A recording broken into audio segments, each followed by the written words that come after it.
Сәлем баршаңызға достар. Бүгін сіздермен өте жұмсақ, жасалу жолы өте қарапайым, үйдегі бар заттармен жасалынатын күлче нан рецептісімен бөліспекшімін.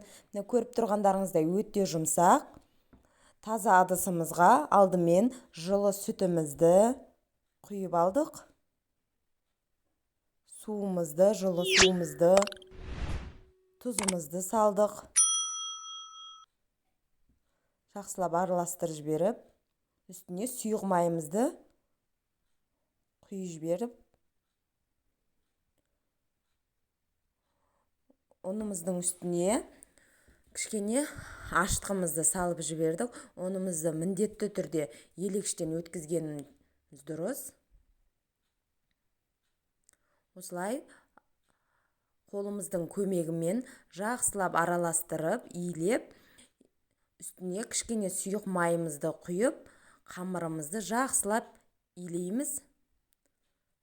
Жақсылап илеуіміз қажет, жұмсақтау қылып. Қамырымыз міне ашыған, өте күшті болып ашыған.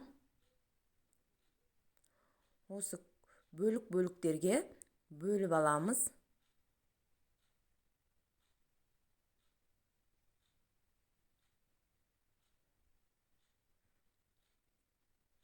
Осылай қолымыздың көмегімен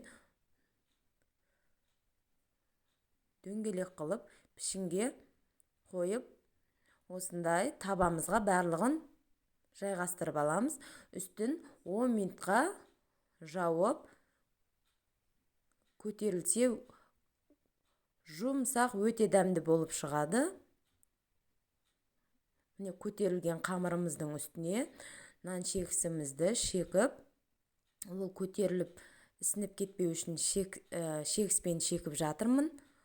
Осылай барлығын біркелкі қылып шекіп алдым. Менің YouTube каналыма тіркелмесеңіз, тіркеліп, лайк басып, қолдап кетсеңіздер болады.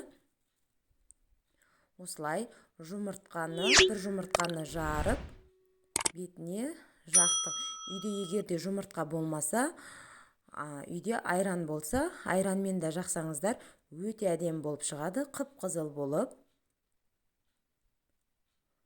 Осылай барлығын біркелкі қылып жағып,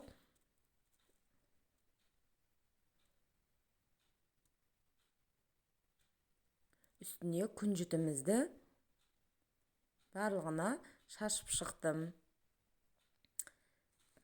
Дайын болған күлче нанымыздың үстін кәдімгі ақ маймен барлығын тегіс қылып жағып шықтым. Өте жұмсақ болып шығады. Сіздермен болған перизат. Назарларыңызға рахмет. Өте дәмді күлче нанның рецептісімен осылай жасауға кеңес беремін.